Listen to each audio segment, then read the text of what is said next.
नमस्कार, कोटपुतली एजुकेशन में आपका हार्दिक स्वागत है। मैं पंकज शेरावत उपस्थित हूं आपके सामने महत्वपूर्ण जानकारी लेकर। जी हां, कल रात बड़ी अपडेट राजस्थान यूनिवर्सिटी से सामने आई। बीकॉम पार्ट फर्स्ट और सेकंड के रिजल्ट जारी कर दिए हैं। बिल्कुल बड़ी अपडेट, जो एक्सपेक्टेड था कि मई के एंड या फिर जून के फर्स्ट वीक में रिजल्ट देखने को मिलेंगे, बिल्कुल मई के अंत में आपको रिजल्ट देखने को मिले और लास्ट दिन मई के आपको बीकॉम फर्स्ट और सेकंड का रिजल्ट देखने को मिला। अब सवाल है कि बीकॉम थर्ड का रिजल्ट कब आएगा, बाकी के रिजल्ट कब आएंगे, और रिजल्ट आने के बाद में अभी जो बीकॉम पार्ट फर्स्ट और सेकंड का रिजल्ट आया, बहुत से विद्यार्थी कंफ्यूज चल रहे हैं क्योंकि उनके सवाल इतने हो चुके हैं, क्योंकि रिजल्ट उनको देखने को नहीं मिल रहा है, या तो एक तरीके से हम यह कहें मार्कशीट खाली दिख रही है। कुछ सवाल ऐसे हैं पास होने के बाद में, नंबर दिखने के बाद में भी काफी वर्ड ऐसे लिखे हुए हैं जो आपको देखने को मिल रहे हैं। भैया इन्हीं में से कोई ना कोई वर्ड आपको देखने को मिल रहा होगा आपकी मार्कशीट में। इनका क्या मतलब होने वाला है, इसके बारे में हम बात करेंगे। बाकी रिजल्ट्स कब तक आ सकते हैं, इनके बारे में हम बात करेंगे। रिजल्ट जो आए हैं और क्या समस्या रही है और कैसे मतलब कि उनको सही करना है। एक सवाल है कि रिजल्ट से असंतुष्ट हैं हम, तो हम क्या कर सकते हैं। इन सभी सवालों के जवाब, कल एक पोल भी हमने करवाया था, मतलब कि आपको मैसेज दिया था हमने टेलीग्राम पर कि कम्युनिटी, यूट्यूब कम्युनिटी पर एक पोस्ट की है, उस पर अपना सवाल लिख दीजिए, उसके बारे में हम वीडियो में हम चर्चा कर लेंगे। तो बिल्कुल वहां से भी सभी सवालों को लेकर मैं उपस्थित हूं यहां पर।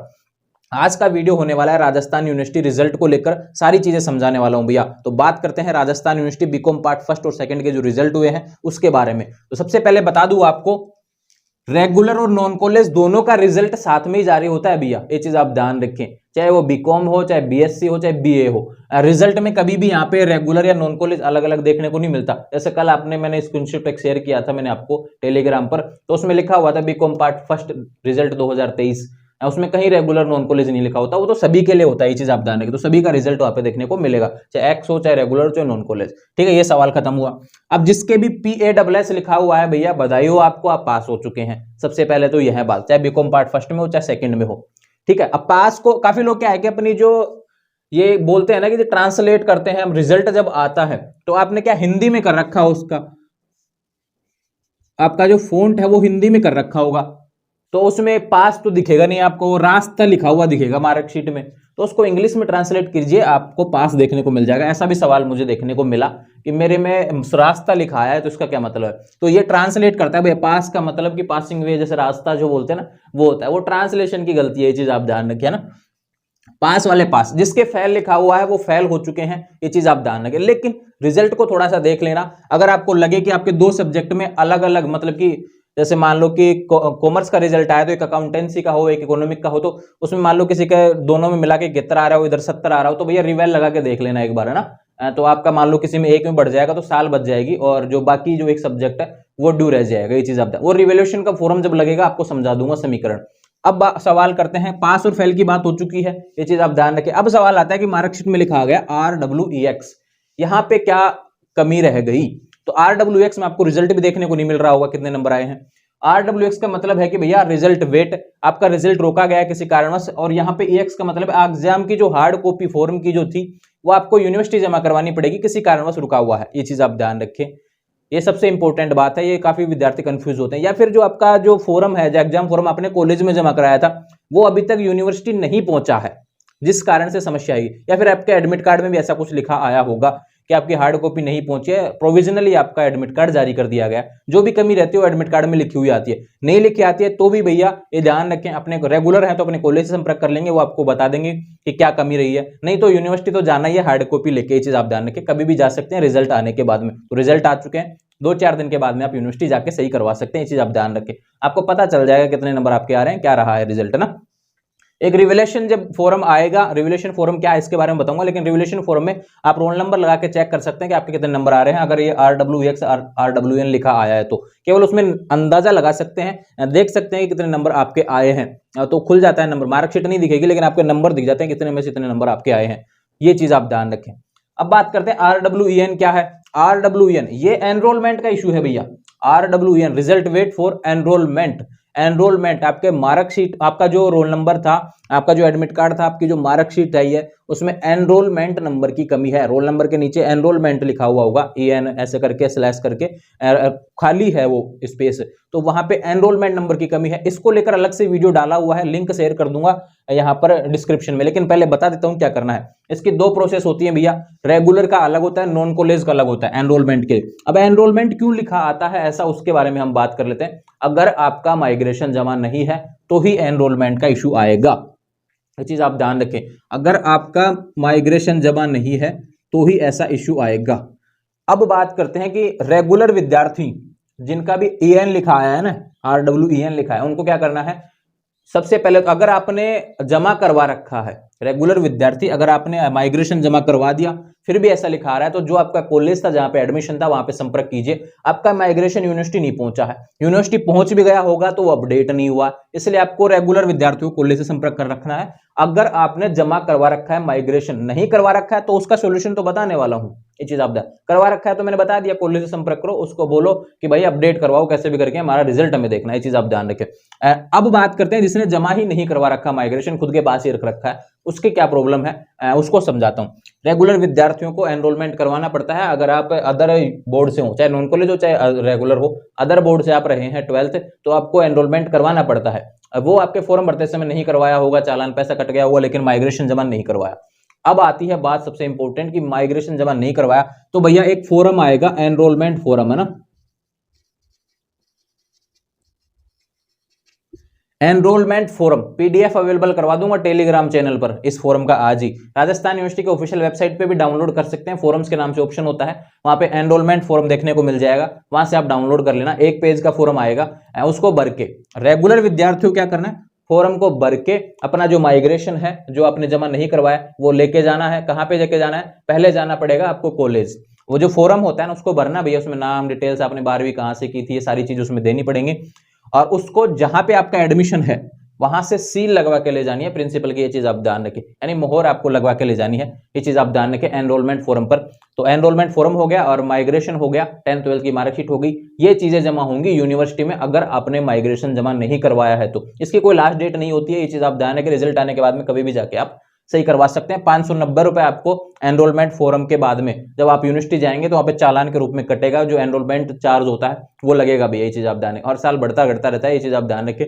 तो लगभग पिछली बार 590 रुपए था एनरोलमेंट चार्ज, ये चीज आप ध्यान रखें। तो ये हो गया एनरोलमेंट फॉर्म रेगुलर की प्रोसेस, क्योंकि आपको कॉलेज जाना पड़ेगा तो रेगुलर की प्रोसेस और नॉन कॉलेज में अंतर होता है। मैंने पहले रेगुलर की प्रोसेस बताई है एनरोलमेंट फॉर्म को लेके।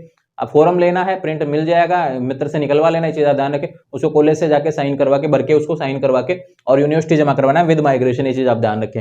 अब बात करते हैं नॉन कॉलेज वालों के लिए। नॉन कॉलेज का विद्यार्थी का कॉलेज में कोई काम नहीं होता है क्योंकि उसका एडमिशन ही नहीं है, तो आपको क्या करना है, एनरोलमेंट फॉर्म भर के सीधे यूनिवर्सिटी जाना है, कोई सील वगैरह नहीं लगवानी, ये चीज आप ध्यान रखें, सीधे जमा करवा देना है यूनिवर्सिटी में। अब यूनिवर्सिटी में कहां जमा करवाएंगे, तो एकेडमिक ब्लॉक बना हुआ है, एंट्री करते ही राइट साइड में एकेडमिक ब्लॉक है, उसमें अलग अलग से रूम बने हुए हैं, वो चेंज होते हैं, 132 129 ऐसे, आप वहां पे खिड़की बनी हुई है एनरोलमेंट के लिए, यहाँ तो सारा चीज वहां से देख लेंगे, चीज आप ध्यान, कहीं कोई प्रॉब्लम नहीं आएगी।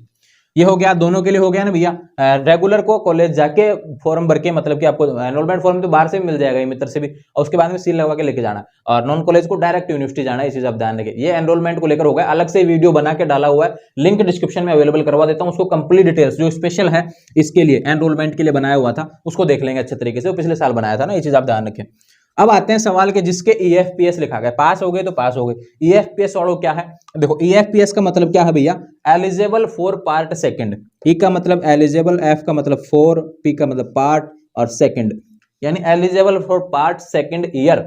आप फर्स्ट ईयर का एग्जाम दे रहे हैं, एग्जाम आपने दिया, रिजल्ट आया, अगर आपके EFPS लिखा गया तो इसका मतलब क्या है, आप सेकंड ईयर के लिए अप्लाई कर सकते हैं, लेकिन पास क्यों नहीं लिखाया, तो उसका कारण है कि आपके कोई पेपर, एक सब्जेक्ट का कोई पेपर आपका ड्यू रह गया है, ये चीज आप ध्यान रखें।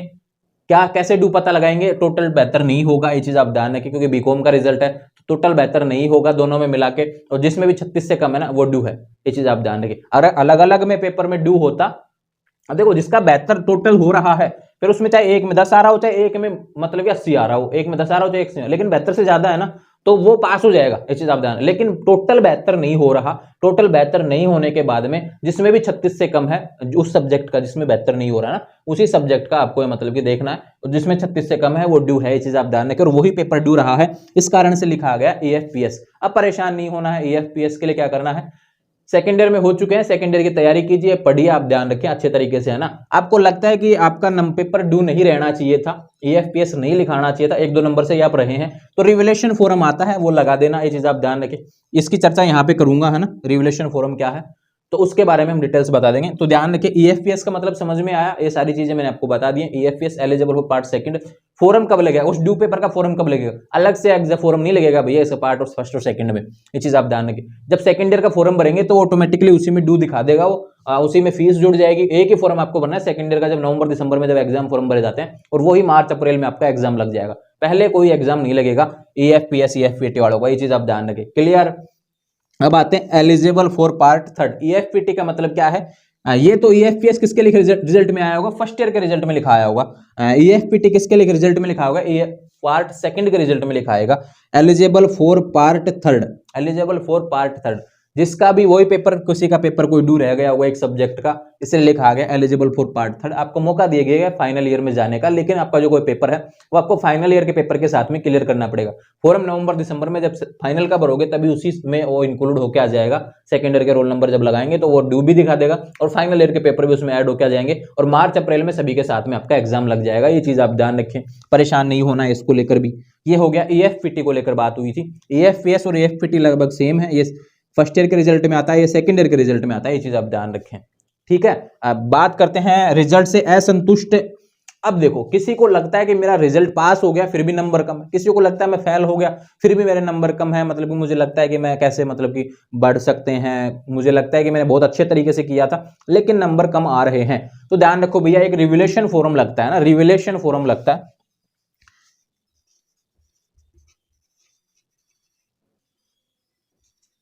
रिवैल्यूएशन फोरम लगता है भैया, ये चीज आप ध्यान रखें। फोरम कब चालू होगा, रिजल्ट आने के 2 दिन बाद तक, 2 से 3 दिन बाद तक राजस्थान यूनिवर्सिटी की ऑफिशियल वेबसाइट पर फॉर्म चालू हो जाता है। जैसे ही आएंगे वीडियो बना के आपको बता दूंगा कैसे मतलब कि आपको लगता है कि रिवोल्यूशन फॉर्म भरना चाहिए, हमें भरना चाहिए या नहीं भरना चाहिए, इसके बारे में भी बताऊंगा वीडियो, ये चीज आप ध्यान रखें। रिवोल्यूशन फॉर्म आएगा और मैक्सिमम 15 दिन तक चलता है फॉर्म, ये चीज इसकी डेट पहले से फिक्स होती है, जिस दिन रिजल्ट आया है उसके 15 दिन तक आपका फॉर्म चलने वाला है, ये चीज आप ध्यान रखें। और एक पेपर का चार्ज लगभग 390 रुपए के आसपास ही लगता है भैया, इसका भी ये चीज आप ध्यान रखें। एक सब्जेक्ट का, पेपर का नहीं, एक सब्जेक्ट का, और 50% सब्जेक्ट में आप रिवोल्यूशन लगा सकते हैं, यानी किसी के 6 पेपर में तो 3 में लगा सकते हैं, ये चीज आप ध्यान रखें। जैसे बीकॉम में 6 पेपर होते हैं फर्स्ट ईयर में सेकंड ईयर में, तो भैया आप 6 पेपर में से 3 में ही आप रिवोल्यूशन लगा सकते हैं, ये चीज आप ध्यान रखें। चाहे वो किसी हिसाब से लगाओ, चाहे तीनों में अलग अलग लगाओ, चाहे 1 के 2 मिला के फिर 1 के लगाओ, ये चीज आप ध्यान रखें। रिवोल्यूशन फॉर्म हो गया, डेट जब आएगी तब आपको बता दिया जाएगा, जल्दी साइट पर अपडेट हो जाएगा रिवोल्यूशन फॉर्म के लिए, कंप्लीट डिटेल्स के साथ में चर्चा हम कर लेंगे। एक आता है POSO, ऐसा भी रिजल्ट में देखने को मिला हो गया भैया। POSO का मतलब क्या है, पास इन ऑप्शनल सब्जेक्ट ओनली, पास इन ऑप्शनल सब्जेक्ट ओनली, इसका मतलब क्या है, यानी कि फर्स्ट ईयर के विद्यार्थियों को, ये फर्स्ट ईयर के रिजल्ट में देखने को मिला होगा ना, फर्स्ट ईयर के विद्यार्थियों को क्या करना होता है कि कंपलसरी के एग्जाम 4 लगते हैं आपके भैया, रेगुलर वालों के, और नॉन कॉलेज वालों के लिए 2 कंपलसरी लगते हैं, और उसके बाद में जो सब्जेक्ट है आपके उसके पेपर लगते हैं। तो इसका मतलब यह है कि पास इन ऑप्शनल सब्जेक्ट ओनली, कि आपके जो सब्जेक्ट थे वो तो पास कर लिए आपने, लेकिन कंपलसरी पास नहीं हुआ है, ये चीज आप ध्यान रखें। कंपलसरी में कहीं कमी रह गई, इस कारण से लिखा गया POSO। कोई दिक्कत नहीं, वो ड्यू रहा है, वो अगले साल लग जाएगा, आप पास हैं, ये चीज आप ध्यान रखें। POSO मतलब आता है कि आप पास तो हैं लेकिन आपके कंपलसरी के जो है ड्यू वो सेकंड ईयर में आपको देने पड़ेंगे, ये चीज आप ध्यान रखें। तो रिजल्ट से लेकर जितने भी सवाल थे मैंने आपको बता दिए भैया। अब सवाल आता है कि बाकी के रिजल्ट कब तक आएंगे, सबसे इंपॉर्टेंट बात कि बाकी के रिजल्ट कब तक आएंगे। मैं आपको बता दूं, एक अब रिजल्ट की कोई भी डेट फिक्स नहीं होती भैया, सबसे पहले तो ये चीज कर लीजिए। कभी जैसे आपको पता लग जाता है कि 5वीं बोर्ड का रिजल्ट अब आएगा, 8वीं बोर्ड का रिजल्ट अब आएगा, इतने बजे आएगा, लेकिन राजस्थान यूनिवर्सिटी हो या फिर किसी भी यूनिवर्सिटी का रिजल्ट हो, कभी भी ऐसा नहीं पता चलता कि आज आएगा या कल आएगा ना, कभी भी आ सकता है। वो राजस्थान यूनिवर्सिटी हो या फिर अदर यूनिवर्सिटी, उस पर डिपेंड करता है कि कब रेडी होता है और कब वो अपलोड करते हैं। तो ये डेट तो कभी फिक्स नहीं रहेगी, ये चीज आप ध्यान रखें, ना ही कोई समय फिक्स रहेगा। अब जैसे बीकॉम पार्ट फर्स्ट और सेकंड के आ गए, 1-2 दिन के अंदर आपका बीकॉम फाइनल का आ जाएगा। मैंने पहले ही कहा था बीकॉम के पहले रिजल्ट आते हैं, हालांकि फाइनल का नहीं आया, पहले फाइनल का आता था हमेशा। अब फर्स्ट ईयर बीकॉम के आगे, अब उसके बाद में BSc के देखने को मिल जाएंगे रिजल्ट, तो बहुत जल्द रिजल्ट आपको देखने को मिलेंगे। 10 जून के आसपास बाकी के रिजल्ट भी BSc वगैरह के हैं, इन सभी के शुरू हो जाएंगे आना, ये चीज आप ध्यान रखें। और लगभग हर 4 से 5 दिन 6-7 दिन के अंदर, मैक्सिमम 6 से 7 दिन के अंदर राजस्थान यूनिवर्सिटी हर एक रिजल्ट जारी करती रहती है। ये चीज आप ध्यान रखें। तो ज्यादा समय नहीं है, बीएससी के रिजल्ट जल्द आने वाले, उसके बाद में सबसे लेट आएगा बीए का रिजल्ट, ये चीज आप ध्यान रखें। और पीजी के रिजल्ट सबसे एंड में देखने को मिलते हैं, हालांकि एग्जाम बहुत पहले खत्म हो गए कुछ सब्जेक्ट के, तो कुछ सब्जेक्ट के भी चल रहे थे, ये चीज आप ध्यान रखें।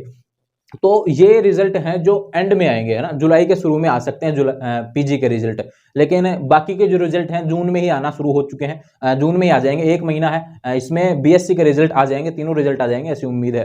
तो ध्यान रहे, ये बड़ी अपडेट थी आपके लिए, राजस्थान यूनिवर्सिटी से रिजल्ट आना शुरू हो गए हैं, आप सभी को बधाई, आपके रिजल्ट बहुत अच्छे आ रहे हैं। जिनका खराब रहा है उनके बारे में बता दिया है क्या करना है आपको, फिर भी कोई सवाल रह सकता है इससे रिलेटेड, अगर आपको लगता है कि रिजल्ट में कोई चीजें बाकी रह गई हो गई होंगी, किसी के मार्कशीट में मान लो कोई और प्रॉब्लम आ रही है, तो ध्यान रखें भैया, कमेंट कर देना, आपको जवाब मिल जाएगा, या फिर इंस्टाग्राम और टेलीग्राम चैनल के माध्यम से अपनी मार्कशीट मुझे भेज देंगे, वहां पर आपको मैं सारी चीजें गाइड कर दूंगा। तो ध्यान रहे, आने वाले समय में ऐसे अपडेट्स के लिए चैनल को सब्सक्राइब करें, बेल आइकन प्रेस करें। कहीं कोई सवाल रह गया तो बिल्कुल परेशान नहीं होना है, इंस्टाग्राम आपके लिए हमेशा खुला है, वहां पर मार्कशीट भेजिए, आपको सवाल का जवाब मिल जाएगा। थोड़ा समय लग सकता है क्योंकि बहुत से मैसेज आए हुए हैं कल से जैसे रिजल्ट आया। तो ध्यान रहे, ऐसे अपडेट्स के लिए चैनल को सब्सक्राइब करें, बेल आइकन प्रेस करें, अपने जो साथी हैं उनको जरूर शेयर करना, अगर उनके रिजल्ट में यह कोई प्रॉब्लम आई है तो सारी चीजें सोल्व हो जाएंगी। और आने वाले समय में जैसे फोरम चालू होगा, रिवोल्यूशन का 1-2 दिन के अंदर चालू हो जाता है, उसके साथ में कंप्लीट डिटेल्स वीडियो आपके लिए लेकर आऊंगा, और उसमें बताऊंगा भी रिवोल्यूशन लगाना चाहिए नहीं लगाना चाहिए, ऐसा भी आपको बताऊंगा, कितने नंबर तक हम एक्सपेक्ट कर सकते हैं, बढ़ते हैं नहीं बढ़ते हैं, वो सारी चीजें आपको बताने वाला हूं। तो चैनल को सब्सक्राइब जरूर कर लेना, उम्मीद है सारी चीजें मैंने समझा दी होंगी। Thank you.